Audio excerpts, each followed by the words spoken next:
So how did you end up here anyway? Well, it all started long.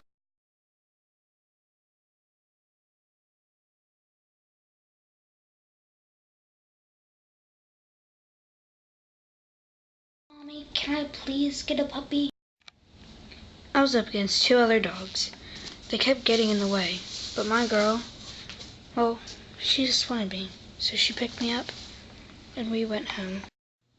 Some days my little girl couldn't sleep, and she'd sit watching TV.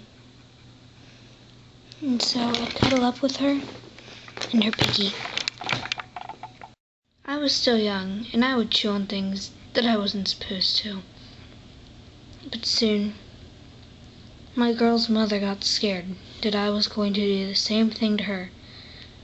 So I overheard her talking with my little girl's dad. They were talking about sending me to the pound. I was shocked.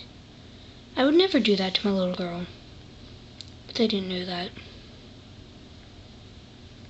Soon my days were limited to see my little girl.